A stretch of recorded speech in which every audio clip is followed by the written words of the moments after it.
ஒரே பொண்ணு. நான் சாதாரண என் பொண்ணை படிக்க வச்சேன், இல்லை பிஹெச்டி வரைக்கும் படிக்க வச்சேன். ஒரே பொண்ணு, எனக்கு வாரிசே இல்லை. மன வேதனையாக இருக்கு. நான் இப்போ அனாதையாக ஆகிட்டேன். நாங்கள்ல என் பொண்ணை பிரிஞ்சிருக்க இந்த பேர் எந்த குழந்தைங்களுக்கும் வரக்கூடாது. கடவுள்கிட்ட தானே வேண்டும்.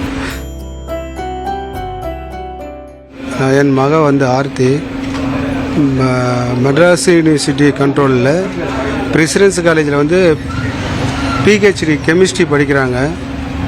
இது 2வது இயர் பண்ணுறாங்க, முடிக்க போகிறாங்க. அவங்க இன்றைக்கி காலையில் நான் காலேஜுக்கு பஸ்ஸில் தான் போகிறாங்க. இன்றைக்கி காலேஜுக்கு நல்ல மாதிரி போயிட்டாங்க. அங்கே உள்ளே காலேஜ் உள்ள லேபில் எதுவும் கெமிக்கல் இல்லைன்னு சொல்லிவிட்டு மயிலாப்பூரில் தான் அங்கே கிடைக்குமா. அங்கே அங்கே இருக்கிறவங்க டிபார்ட்மெண்ட்டில் இருக்கிறவங்க சொல்லியிருக்காங்க, உங்களுக்கு நீங்கள் போயிட்டு கூட ரேணுகான்னு ஒரு பொண்ணு, அவள் ஸ்கூட்டி வச்சுருக்கா, நீங்கள் 2 பேரும் போயிட்டு அவங்க வரத்துக்கு லேட் ஆகும், எத்தனை ஆர்டர் பண்ணால் நீங்கள் கையோடு போய் வாங்கிட்டு வந்துடுங்க, பக்கம் தானே சொல்லியிருக்காங்க.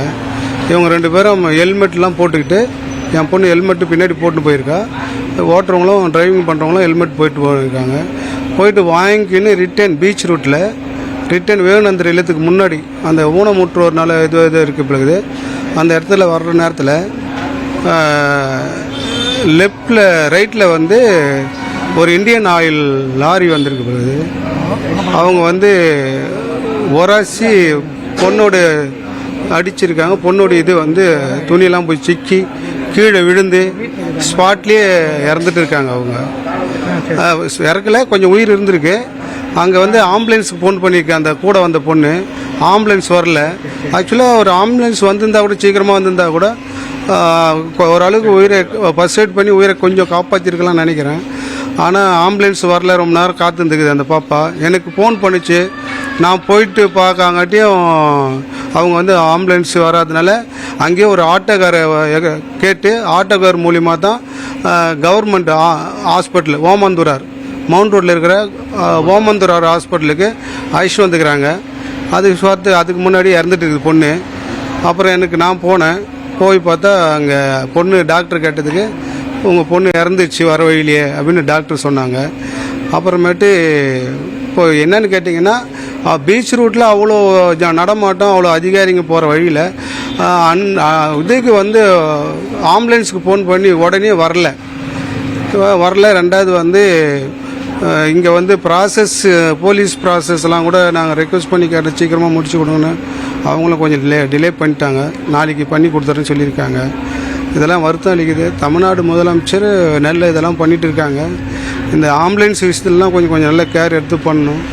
என் பொண்ணு ஒரே பொண்ணு, அவ்வளோ ஒரே பொண்ணு. நான் சாதாரண லேண்ட் புரோக்கர் இதுதான் பண்ணிகிட்டு இருக்கேன். நானும் டிகிரி படித்து எனக்கு கவர்மெண்ட்டில் வேலை கிடைக்கல. என் பொண்ணை படிக்க வச்சேன், இல்லை பிஹெச்டி வரைக்கும் படிக்க வச்சேன். ஒரே பொண்ணு, எனக்கு வாரிசே இல்லை. என் பொண்ணு இறந்துச்சு. நான் என்ன சொல்லத்துனே தெரியல. மன வேதனையாக இருக்குது. நான் இப்போ அனாதையாக ஆகிட்டேன். நாங்கள்ல என் பொண்ணை பிரிஞ்சிருக்க இந்த பேர் எந்த குழந்தைங்களுக்கும் வரக்கூடாது. கடவுள்கிட்ட தானே வேண்டும்.